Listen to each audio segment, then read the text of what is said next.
Study IQ IAS, अब तैयारी हुई अफोर्डेबल। दोस्तों, क्या आप जानते हैं कि भारत का पहला इंडिजिनसली डेवलप्ड एयरक्राफ्ट कौन सा था? इस एयरक्राफ्ट का नाम था HT2 ट्रेनर एयरक्राफ्ट, जिसे भारत की सबसे पहली एयरक्राफ्ट मैन्युफैक्चरिंग कंपनी ने 1951 में बनाया था। और भारत के इस एयरक्राफ्ट का सपना देखा था वालचंद हीराचंद नाम के व्यक्ति ने। उन्होंने अपने सपने को साकार करने के लिए 23 दिसंबर 1940 को किंगडम ऑफ मैसूर के साथ मिलकर हिंदुस्तान एयरक्राफ्ट लिमिटेड की शुरुआत की। 1947 में आजादी के बाद इस कंपनी का कंट्रोल गवर्नमेंट ऑफ इंडिया के पास चला गया और 1 अक्टूबर 1964 को अस्तित्व में आई HAL यानी Hindustan aeronautics limited. HAL Bharat का ओल्डेस्ट एयरक्राफ्ट मैन्युफैक्चरर है। इसने पिछले 8 दशक में लाइसेंस प्रोग्राम के अंडर सुखोई से लेकर मिग जैसे एयरक्राफ्ट मैन्युफैक्चर किए हैं। इंडिया में डिफेंस फोर्सेस द्वारा जितने एयरक्राफ्ट यूज किए जाते हैं उसमें से 80% एयरक्राफ्ट या तो HAL द्वारा सप्लाई किए जाते हैं या फिर उसके द्वारा सर्विस किए जाते हैं। लेकिन कुछ सालों पहले तक HAL एक टफ पीरियड को फेस कर रहा था। दरअसल कुछ साल पहले तक जहां एक तरफ अमेरिका और इजराइल जैसे देशों की डिफेंस मैन्युफैक्चरिंग कंपनीज इस ग्रोइंग मार्केट में थ्राइव कर रही थी, वहीं दूसरी तरफ तमाम अपॉर्चुनिटीज के बावजूद ये भारतीय कंपनी अपने डे टू डे ऑपरेशंस चलाने के लिए भी संघर्ष कर रही थी। हालत इतनी बिगड़ गई कि 2012 में यूनियन गवर्नमेंट ने हिंदुस्तान एरोनॉटिक्स लिमिटेड के 10% स्टेक सेल करने को मंजूरी दे दी। यहाँ तक कि 2019 में कंपनी के पास अपने एम्प्लॉयज को सैलरी देने तक के फंड्स मौजूद नहीं थे। लेकिन महज 4 सालों में सरकार ने अपनी करेक्ट पॉलिसीज और मैनेजमेंट के जरिए इस कंपनी के हालातों को पूरी तरह से बदल कर रख दिया, जिसके चलते फाइनेंशियल ईयर 2022-23 में HAL ने 26,500 करोड़ के साथ अपने हाईएस्ट एवर रेवेन्यू को रजिस्टर किया, जो पिछले साल के 24,620 करोड़ के मुकाबले 8% ज्यादा था। सिर्फ इतना ही नहीं, मार्च 2023 के अंत तक HAL की ऑर्डर बुक 82,000 करोड़ की है। इस पूरे साल में कंपनी को 26,000 करोड़ के फ्रेश कॉन्ट्रैक्ट भी रिसीव हुए, जिसमें DO-228 एयरक्राफ्ट्स और PSLV लॉन्च व्हीकल्स की मैन्युफैक्चरिंग शामिल है। कंपनी के पास करंटली फाइनेंशियल ईयर 2023 के एंड तक डिलीवर करने के लिए 81,785 करोड़ के ऑर्डर्स का बैकलॉग है। इसके अलावा फाइनेंशियल ईयर 2024 में अभी से ही HAL एटलीस्ट 48,000 करोड़ के मैन्युफैक्चरिंग ऑर्डर्स और 17,000 करोड़ के स्पेयर ऑर्डर्स एक्सपेक्ट कर रही है। कंपनी ने अपने स्टेक होल्डर्स को भी भारी मुनाफा दिया है और 10 रुपए की फेस वैल्यू वाले शेयर पर 40 रुपए का डिविडेंड पे किया है।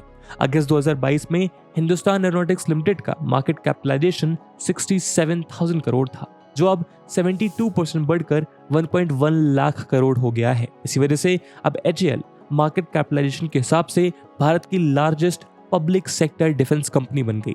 इसमें सबसे बड़ी बात यह है कि जियोपॉलिटिकल सिचुएशन और कोविड पैंडेमिक की वजह से कंपनी को सप्लाई चेन जैसे काफी सारे चैलेंजेस का सामना करना पड़ता था, लेकिन इसके बावजूद कंपनी ने अपनी एम्बिशियस टारगेट्स को अचीव किया। आज की इस वीडियो में हम समझेंगे कि कैसे हिंदुस्तान एरोनॉटिक्स लिमिटेड ने अपनी किस्मत को पलटा और इस खास मुकाम को हासिल किया। इस वीडियो की इंपॉर्टेंस UPSC प्रीलिम्स और GS मेंस के डिफेंस टेक्नोलॉजी सब सेक्शन के लिहाज से इंपॉर्टेंट है। तो चलिए शुरू करते हैं आज का डिस्कशन। HAL की सक्सेस में सबसे इंपॉर्टेंट फैक्टर रहा है इंडिजिनस इनोवेशन पर फोकस करना। पिछले कई सालों में कंपनी ने ऐसे कई सारे प्रोजेक्ट्स लिए हैं जिससे एरोस्पेस टेक्नोलॉजी में भारत की कैपेबिलिटीज काफी इनहेंस हुई हैं। एयरक्राफ्ट की डिजाइनिंग और मैन्युफैक्चरिंग से लेकर इंजन्स और एवियोनिक्स सिस्टम को डेवलप करने तक HAL कंट्रीब्यूशन में फॉरेन इंपोर्ट्स पर इंडिया की डिपेंडेंस को सिग्निफिकेंटली कम कर दिया है। इस स्ट्रेटेजिक मूव ने न सिर्फ इंडिया का वैल्यूएबल फॉरेन एक्सचेंज सेव किया, बल्कि भारत को डिफेंस और एरोस्पेस सेक्टर में सेल्फ रिलायंट भी बनाया। HAL ने इन हाउस कैपेबिलिटीज को बिल्ड करने पर फोकस किया, जिसको इंडियन गवर्नमेंट की डिफेंस प्रोक्योरमेंट स्ट्रेटजी ने काफी सपोर्ट किया। जो इंडियन डिफेंस इंडस्ट्री कुछ साल पहले कुछ खास अच्छी पोजीशन में नहीं थी, वो अब एक मेजर ट्रांसफॉर्मेशन फेज से गुजर रही है और HAL इस बदलाव को लीड कर रहा है। पहले HAL सिर्फ लाइसेंस प्रोडक्शन करता था, लेकिन अब HAL खुद प्रोडक्ट्स को डेवलप कर रहा है। HAL ने अपना सारा अटेंशन तेजस फाइटर एयरक्राफ्ट जैसे इंडिजिनस प्रोडक्ट्स को मैन्युफैक्चर करने में लगा दिया है। इसके साथ ही HAL हेलीकॉप्टर और फाइटर एयरक्राफ्ट की नई रेंज को भी डिजाइन और डेवलप कर रहा है, जो इस दशक के एंड तक HAL की डिफेंस प्रोडक्ट्स की पाइपलाइन को और स्ट्रांग बना देगा। LCA तेजस एयरक्राफ्ट को बनाने के लिए इस कंपनी को 3 दशक का समय लग गया, लेकिन फाइनली 2019 में इसे इंडियन एयरफोर्स की फ्लाइट में इंडक्ट होने का क्लियरेंस मिल गया। इसी तरह लाइट यूटिलिटी हेलीकॉप्टर से लेकर लाइट कॉम्बैट हेलीकॉप्टर और एडवांस लाइट हेलीकॉप्टर तक HAL 4 डिफरेंट टाइप के हेलीकॉप्टर्स को बनाता है। HAL भारत की लार्जेस्ट डिफेंस मैन्युफैक्चरिंग एंटिटी है और आने वाले वर्षों तक HAL इस पोजीशन को होल्ड करेगा। हालांकि HAL को कई सारे चैलेंजेस का भी सामना करना पड़ा है, जहां डेडलाइंस में डिले होना और क्वालिटी इश्यूज होना HAL के लिए काफी कॉमन बात है। लेकिन फिर भी HAL को इंडियन एयरफोर्स को टोटल 40 तेजस एयरक्राफ्ट डिलीवर करने थे, जिसमें से 32 वो डिलीवर कर चुका है और बाकी बचे हुए 8 एयरक्राफ्ट भी जल्दी डिलीवर होंगे। इसके बाद HAL 83 Tejas mark 1A aircraft common factor करने वाली है और साथ ही तेजस मार्क 2 एयरक्राफ्ट का डिजाइन और डेवलपमेंट भी शुरू करेगी। मार्क 1A एयरक्राफ्ट में air to air refuelling, advance avionics और इलेक्ट्रॉनिक वॉरफेयर सूट्स जैसे कुछ बेहद एडवांस फीचर्स डाले गए हैं, जो इसे वर्ल्ड क्लास एयरक्राफ्ट की कैटेगरी में खड़ा कर देता है। HAL का प्लान है कि मार्क 1A एयरक्राफ्ट की डिलीवरी को 2028 तक खत्म करके उसी साल मार्क 2 को इंडक्ट कर दिया जाए, जो अपने आप में काफी एम्बिशियस टारगेट है। ये सब करने के लिए HAL को अपनी प्रोडक्शन कैपेसिटी को 8 एयरक्राफ्ट पर ईयर से बढ़ाकर 16 एयरक्राफ्ट पर ईयर करना होगा। इंडियन एयरफोर्स तेजस मार्क 2 के 6 स्क्वाड्रंस बनाना चाहती है, जिसके लिए उसे कुल मिलाकर 108 तेजस मार्क 2 एयरक्राफ्ट की जरूरत होगी। एयरक्राफ्ट के अलावा एक हेलीकॉप्टर डिवीजन भी है, जहां HAL ने इंडिजिनसली 3 हेलीकॉप्टर्स को डेवलप किया है। पहला है ध्रुव, जिसे सबसे पहले 1984 में डिजाइन और डेवलप किया गया था, पर इसे डिफेंस फोर्सेस में इंडक्ट करने में 2 दशक लग गए। दूसरा है रुद्र, जिसे 2013 में इंडक्ट किया गया और तीसरा है प्रचंड, जिसे 2022 में इंडक्ट किया गया। प्रचंड हेलीकॉप्टर 400 चीता और चेतक हेलीकॉप्टर्स को रिप्लेस करेगा। लेकिन दोस्तों, ये सब कुछ करने के बावजूद HAL की रेपुटेशन उसके द्वारा बनाए जाने वाले एयरक्राफ्ट और हेलीकॉप्टर्स के एक्सीडेंट से टार्निश होती रही है। उदाहरण के लिए HAL ने करीब 335 ध्रुव हेलीकॉप्टर बनाए, जिन्होंने 3,40,000 फ्लाइंग आवर्स को रजिस्टर किया। लेकिन इनमें से 20 हेलीकॉप्टर, जिसमें ध्रुव का आर्म्ड वर्जन रुद्र भी शामिल है, के एक्सीडेंट हुए, जिससे इसमें सफर करने वाले लोगों की मौत भी हो गई। हालांकि अभी भी 300 से ज्यादा ध्रुव हेलीकॉप्टर्स को इंडियन आर्मी इस्तेमाल कर रही है। लेकिन इसी साल जम्मू और कश्मीर में क्लैश के बाद इंडियन आर्मी ने अपनी ध्रुव हेलीकॉप्टर की बड़ी फ्लीट को ग्राउंडेड कर दिया। इसी तरह HAL ने 7 एडवांस लाइट हेलीकॉप्टर इक्वाडोर को सेल किए थे, जिसमें से 4 हेलीकॉप्टर एक्सीडेंट का शिकार हो गए और इक्वाडोर ने HAL के साथ कॉन्ट्रैक्ट खत्म कर दिया। इसका सीधा सा मतलब है कि इन प्रॉब्लम्स के चलते HAL lucrative exports contracts lose कर देती है। उदाहरण के लिए मलेशियन गवर्नमेंट को 18 फाइटर जेट्स की नीड थी, जिसके लिए HAL ने तेजस एयरक्राफ्ट ऑफर किया था। पर एन मौके पर साउथ कोरिया की अकेली aircraft manufacturer company Korea aerospace industries में इस डील को ग्रैब किया, जिसकी टोटल वैल्यू $920 मिलियन थी। लेकिन प्रोडक्शन में डिले और एक्सीडेंट्स के बावजूद HAL को इंडियन गवर्नमेंट की बैकिंग मिलती रही है। इसके चलते कंपनी इंडियन एयरफोर्स को 83 तेजस मार्क 1 एयरक्राफ्ट बेच पाई। इसके बाद जैसा हमने पहले डिस्कस किया कि HAL 100 तेजस मार्क 2 जेट्स और 126 एडवांस मीडियम कॉम्बैट एयरक्राफ्ट भी इंडियन एयरफोर्स को सेल करेगी। सिर्फ इतना ही नहीं, ऐसा एक्सपेक्ट किया जा रहा है कि HAL नेवी के लिए ट्विन इंजन वाले 100 डेक बेस्ड फाइटर एयरक्राफ्ट भी मैन्युफैक्चर करेगी। साथ ही HAL Indian multi role helicopter को भी मैन्युफैक्चर कर सकता है, जो MI-17 हेलीकॉप्टर्स को रिप्लेस करेंगे और उनका इस्तेमाल air assault, air attack, anti submarine, anti surface, military support और VIP ट्रांसपोर्ट रोल्स के लिए किया जाएगा। HAL अब अनमैन्ड एरियल व्हीकल्स जैसे नए एरियाज पर भी फोकस कर रहा है। 2 साल पहले कंपनी ने कॉम्बैट एयर टीमिंग सिस्टम नाम का एक प्रोग्राम लॉन्च किया, जो मैन्ड और अनमैन्ड एयरक्राफ्ट का कॉम्बिनेशन था। इन सब का मतलब यह है कि भले ही कंपनी ने पिछले कुछ समय में सेटबैक्स झेले हो, पर कंपनी एक्सपोर्ट्स को बढ़ाने के लिए तैयार है। कंपनी के ऑफिशियल्स का कहना है कि गवर्नमेंट इस बात पर काफी जोर दे रही है कि रेवेन्यू का सब्सटेंशियल पोर्शन एक्सपोर्ट से जनरेट होना चाहिए। लेकिन सवाल ये है कि अब यहाँ से HAL का इंडिजिनस प्रोडक्शन किस दिशा में जाएगा। कंपनी के CFO अनंत कृष्णन के मुताबिक HAL एकमात्र ऐसी कंपनी है जिसके पास multiple platform, multiple range of engine और मल्टीपल एवियोनिक्स हैं। इस बात में कोई शक नहीं कि इस सेक्टर में कंपटीशन बढ़ता जा रहा है, क्योंकि प्राइवेट इंडस्ट्री भी इसमें एंटर कर रही है। पर यह बात भी सच है कि इस इंडस्ट्री में सभी के लिए अभी भी सिग्निफिकेंट स्पेस मौजूद है और अगर कोई कंपनी क्वालिटी प्रोडक्ट्स मैन्युफैक्चर कर रही है तो उसके लिए ऑर्डर्स की कमी कभी भी नहीं होगी। दोस्तों, यूपीएससी की तैयारी करने के लिए आपको बहुत सारे ऑनलाइन बैचेस मिलेंगे, पर आखिरकार क्यों स्टडी IQ का UPSC prelims to interview live batch उसमें से बेस्ट है? दोस्तों इन बैचेस में आपको 1000+ आवर्स का लाइव कंटेंट डिलीवर किया जाएगा। आपकी तैयारी को पिन पॉइंट फोकस रखने के लिए क्रिस्प नोट्स दिए जाएंगे। किसी भी समय आपके डाउट्स को क्लियर करने के लिए 1-to-1 मेंटोरशिप का फीचर भी आपके पास रहेगा। प्रीलिम्स के लिए प्रैक्टिस क्वेश्चंस, मेंस के आंसर राइटिंग प्रैक्टिस, और उसके बाद जो भी स्टूडेंट्स प्रीलिम्स 2024 क्लियर करेंगे उन्हें स्टडी IQ कैंपस में बुलाकर अगले 4 महीनों के लिए मेंस रेसिडेंशियल प्रोग्राम के अंडर रिगरस प्रिपरेशन कराई जाएगी बिना किसी एडिशनल कॉस्ट के। और दोस्तों ये सब कुछ आपको मिलेगा मात्र और मात्र 29,999 के सुपर डिस्काउंटेड प्राइस पे अगर आप AG live coupon code use करते हैं। दोस्तों 31 अगस्त को स्टडी IQ के प्रीलिम्स टू इंटरव्यू बैचेस जो कि इंग्लिश और हिंदी लैंग्वेज में है, उनमें एडमिशन लेने की लास्ट डेट है। इन बैचेस में क्लासेस की टाइमिंग इवनिंग 6 PM रहेगी। तो आप भी AG live coupon code use करिए और पूरे देश के UPSC एस्पिरेंट्स के साथ कहिए कि अब तैयारी हुई अफोर्डेबल स्टडी IQ के साथ। इन बैचेस से रिलेटेड सभी इंपॉर्टेंट लिंक्स आपको डिस्क्रिप्शन और पिन्ड कमेंट में मिल जाएंगी।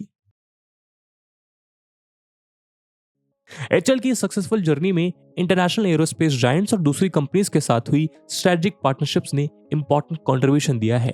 ग्लोबल ओरिजिनल इक्विपमेंट मैन्युफैक्चरर्स को इस बात का एहसास हो गया है कि इंडिया में एक बहुत बड़ी बिजनेस अपॉर्चुनिटी है।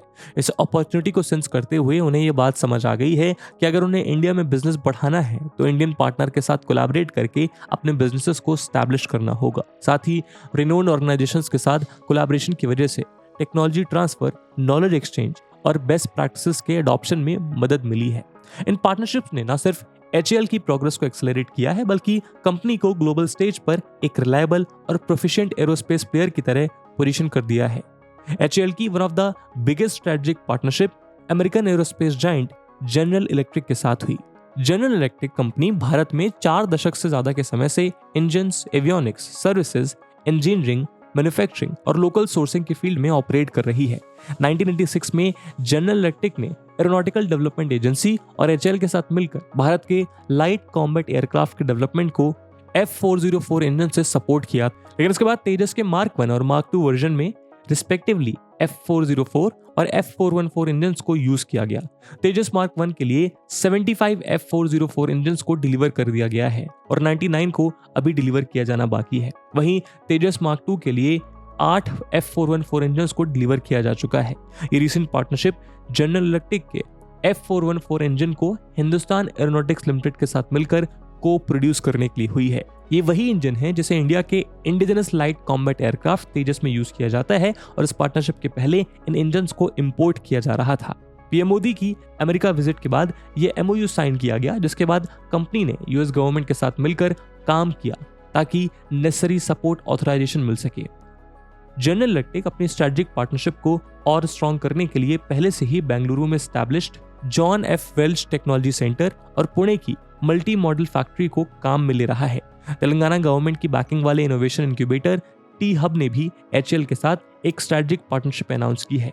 दोनों ऑर्गेनाइजेशंस ने एक MOU पर साइन करके 2 साल के लिए अपनी पार्टनरशिप को फॉर्मलाइज किया है। इस पार्टनरशिप के जरिए एरोस्पेस और डिफेंस सेक्टर के स्टार्टअप्स को सपोर्ट किया जाएगा।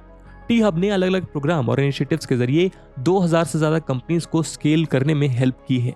इस ऑर्गेनाइजेशन के 600 से ज्यादा इंटरनेशनल और डोमेस्टिक बिजनेस पार्टनर्स हैं और स्टार्टअप्स के सेलिंग को सपोर्ट करने के लिए 2000 से ज्यादा मेंटोर्स के कनेक्शन है। ऐसी प्रेडिक्शन की जा रही है कि ये सेक्टर 2021 से लेकर 2027 के बीच 13.1% के कंपाउंड एनुअल ग्रोथ रेट से ग्रो करेगा और इस मार्केट के पोटेंशियल को टैप करने के लिए इस तरह के कोलैबोरेशन इंपॉर्टेंट है। मार्केट की इंक्रीजिंग डिमांड को देखते हुए कंपटीशन में आगे रहने के लिए इनोवेशन काफी क्रूशियल फैक्टर है और ये पार्टनरशिप स्टार्टअप्स के इनोवेशंस को डेवलप करने के लिए नेसेसरी टूल्स प्रोवाइड करेगी। HAL का इस पार्टनरशिप में काम होगा स्टार्टअप्स को प्रूफ ऑफ कॉन्सेप्ट बिल्ड करने में हेल्प करना ताकि स्टार्टअप्स को वैल्यूएबल इंडस्ट्री एक्सपर्टीज मिल सके।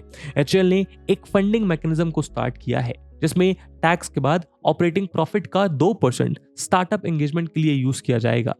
HAL की ऐसी एक important partnership Israel aerospace industry limited और डायनामेटिक टेक्नोलॉजी लिमिटेड के साथ हुई। ये पार्टनरशिप इजराइल एरोस्पेस इंडस्ट्री के द्वारा बनाए जाने वाले अनमैन्ड एरियल व्हीकल की मार्केटिंग, मैन्युफैक्चरिंग और सेलिंग के लिए हुई है। ये unmanned aerial vehicle Indian defence forces, paramilitary forces और सेंट्रल आर्म पुलिस फोर्सेस के यूज के लिए बनाए जा रहे हैं। करेंटली UAV, वॉर्स और इंटेलिजेंस, सर्विलेंस और रिकॉनिशंस जैसे दूसरे टैक्टिकल मिशंस में क्रूशियल रोल निभाते हैं। आने वाले समय में ऐसी उम्मीद है कि Indian defence forces large number of UAV को इंडक्ट करने वाली हैं ताकि इसी रिक्वायरमेंट को मीट किया जा सके। हिंदुस्तान एरोनॉटिक्स लिमिटेड के पास वर्ल्ड क्लास और battle proven unmanned aerial vehicle को बनाने की बेस्ट कैपेबिलिटी और इंफ्रास्ट्रक्चर अवेलेबल है। एचएएल लंबे समय से इजरायल एरोस्पेस इंडस्ट्री का पार्टनर रहा है और उसके साथ 2004 से इन्वॉल्व रहा है। दोनों ऑर्गेनाइजेशंस ने अपने कोलैबोरेशन को एक कदम आगे ले जाते हुए पहली बार ऐसी पार्टनरशिप करी है जिससे यूएवी को मैन्युफैक्चर किया जा सके। ऐसा ही कोलैबोरेशन टाटा कंसल्टेंसी सर्विसेज और हिंदुस्तान एरोनॉटिक्स लिमिटेड के बीच भी हुआ, जिससे ग्लोबल एरोस्पेस इंडस्ट्री को इंजीनियरिंग सॉल्यूशंस प्रोवाइड किए जा सके। टीसीएस पहले से ही कई सारी ग्लोबल एरोस्पेस कंपनीज आईटी और इंजीनियरिंग सर्विसेज प्रोवाइड करा रहा है, जबकि Hindustan aeronautics limited premier aircraft design और डेवलपमेंट ऑर्गेनाइजेशन है। इस पार्टनरशिप ने पूरी दुनिया में एरोस्पेस इंडस्ट्री को इंजीनियरिंग सर्विसेज प्रोवाइड करना शुरू कर दिया है। चलिए टाइमलाइन में कुछ वर्ष पीछे चलते हैं। ये वर्ष है 2008 का, जब एचएएल में टोटल 29,000 लोग काम कर रहे थे। इतने सारे एम्प्लॉयज की सैलरी अफोर्ड करने के लिए कंपनी के पास इनफ रिसोर्सेज भी नहीं थे और इसके साथ ही कंपनी एफिशिएंटली नहीं चल पा रही थी। इसके चलते हिंदुस्तान एरोनॉटिक्स लिमिटेड के चीफ मैनेजिंग डायरेक्टर माधवन ने अनाउंस किया कि करीब 4,000 एम्प्लॉयज को कंपनी से हटाया जाएगा ताकि कंपनी की एफिशिएंसी को बढ़ाया जा सके। इसके बाद अगले एक साल में काफी सारे एम्प्लॉयज को हटाया गया और 2019 में एचएएल में करीब 20,000 एम्प्लॉयज काम कर रहे थे। इसके बाद 2019 में कंपनी में स्ट्राइक शुरू हो गई क्योंकि कंपनी के एम्प्लॉयज अपने लिए कुछ डिमांड्स कर रहे थे। उनकी डिमांड थी कि जिस तरह से ऑफिसर्स की सैलरी ऑर्गेनाइजेशन में बढ़ रही है उसी प्रोपोर्शन में बाकी वर्कर्स की सैलरी को भी बढ़ाया जाए। लेकिन सच तो ये था कि एचएएल के पास इतने रिसोर्सेज ही नहीं थे कि वहां काम करने वाले वर्कफोर्स की डिमांड को पूरा किया जा सके। मैनेजमेंट और एम्प्लॉयज के बीच चल रहे इसी टसल की वजह से बेंगलुरु के 10,000 एम्प्लॉयज और बाकी लोकेशन पर काम कर रहे 10,000 एम्प्लॉयज स्ट्राइक पर चले गए और एचएएल के सभी ऑपरेशंस ठप पड़ गए। इस डिमांड के रिस्पांस में एचएएल ने कहा कि सैलरीज और पर्क्स के मामले में वर्कर्स को ऑफिस या एग्जीक्यूटिव की तरह ट्रीट नहीं किया जा सकता। कंपनी के वर्कर्स ग्रॉस सैलरी में 35% हाइक और पर्क्स में 110 से 140% हाइक की डिमांड सामने रख रहे थे, लेकिन कंपनी ग्रॉस सैलरी में ज्यादा से ज्यादा 11% और पर्क्स में 20 से 22% की हाइक के लिए राजी थी। इसका सबसे बड़ा रीजन था कंपनी का लो रेवेन्यू, यानी सारी प्रॉब्लम एफिशिएंट एम्प्लॉय की वजह से क्रिएट हो रही थी और इसीलिए कंपनी में डिसाइड किया कि उन्हें एक डेडिकेटेड और स्किल्ड वर्कफोर्स की सख्त जरूरत है। इसके लिए कंपनी ने ट्रेनिंग और डेवलपमेंट प्रोग्राम्स में हेविली इन्वेस्ट करना शुरू किया ताकि ये इंश्योर किया जा सके कि कंपनी के इंजीनियर, टेक्नीशियन और सपोर्ट स्टाफ के पास लेटेस्ट स्किल और नॉलेज है। उदाहरण के लिए 13 अगस्त 2020 को डिफेंस मिनिस्टर राजनाथ सिंह ने इंडियन इंस्टीट्यूट ऑफ साइंस के अंडर एचएएल का स्किल डेवलपमेंट सेंटर इनॉग्रेट किया। ये skill development centre Chitradurga district के चलाकेरे कैंपस में सिचुएटेड है। इस ओकेजन पर बोलते हुए डिफेंस मिनिस्टर ने कहा कि नॉलेज पावर है और इनोवेशन और क्रिएटिविटी के लिए स्किल्ड वर्कफोर्स बेसिक नेसेसिटी है। डेवलपमेंट सेंटर का गोल है कि ट्रेंड एम्प्लॉयज का एक लार्ज पूल तैयार किया जाए जो इस फील्ड में रिक्वायर्ड स्किल डेवलपमेंट के गैप को फिल कर सके। हालांकि अभी भी एचएएल के सीएफओ अनंत कृष्णन का कहना है कि कंपनी मैन पावर कॉस्ट को फर्दर कट डाउन करने पर फोकस कर रही है। अभी ऑर्गेनाइजेशन की 18% कॉस्ट मैन पावर पर खर्च होती है, इसे कंपनी रिड्यूस करके 14% पर लाना चाहती है।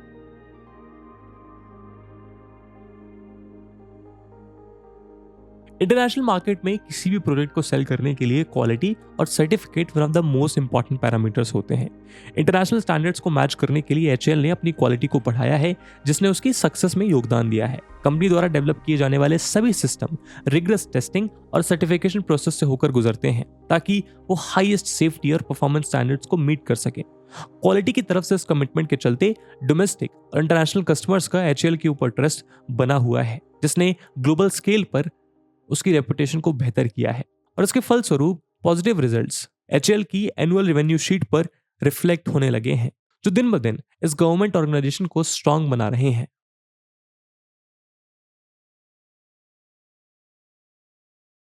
एचएएल ने इंडिया की एरोस्पेस इंडस्ट्री को शेप करने में एक पिवटल रोल निभाया है। इसकी रिमार्केबल जर्नी उसके एक्सीलेंस, इनोवेशन और डेवलपमेंट के बारे में काफी कुछ बयान करती है। Company 5th generation fighter aircraft, unmanned aerial vehicles और सैटेलाइट लॉन्च व्हीकल्स जैसे cutting edge research and development projects में इन्वॉल्व है। ये वेंचर्स बताते हैं कि एचएएल एरोस्पेस इनोवेशन और टेक्नोलॉजी के फोरफ्रंट पर रहने के लिए कितनी कमिटेड है। भारत की एरोस्पेस और डिफेंस इंडस्ट्रीज का इंटेग्रल पार्ट होने के नाते एचएएल के कंट्रीब्यूशन ने न सिर्फ देश में सेल्फ रिलायंस को स्ट्रेंथन किया है, बल्कि ग्लोबल एविएशन इंडस्ट्री में भारत को एक सिग्निफिकेंट प्लेयर की तरह एस्टैब्लिश भी किया है। जैसे जैसे एचएएल बदलती हुई डिमांड के साथ इवॉल्व और अडेप्ट करेगा, वैसे वैसे भारत की एरोस्पेस एस्पिरेशन और भी अधिक बढ़ेगी, जो भारत की टेक्नोलॉजिकल जर्नी में एक नया चैप्टर ऐड करेगी। लेकिन दोस्तों, एक बात तय है कि अपने कंटिन्यूअस एक्सीलेंट एफर्ट्स के साथ एचएएल की उड़ान आने वाले सालों में और भी ऊंची होने वाली है। और इसी उम्मीद के साथ आज के वीडियो को हम यहीं विराम देते हैं। आई होप आपको वीडियो पसंद आई होगी, और इस वीडियो की इंपॉर्टेंस यूपीएससी प्रीलिम्स और मेंस में देखते हुए एक सवाल हम आपके लिए छोड़कर जा रहे हैं, जिसको आपको कमेंट सेक्शन में आंसर करना है। And the question is, how HAL will be a vital component in growth of India's defence industry. And with this question my friends, that's it for the video. I hope आपको video पसंद आई होगी, और अगर पसंद आई है तो अपने दोस्तों के साथ शेयर करना मत भूलिएगा। हम मिलते हैं अगली वीडियो में, तब तक के लिए जय हिंद, जय भारत। स्टडी IQ IAS, अब तैयारी हुई अफोर्डेबल।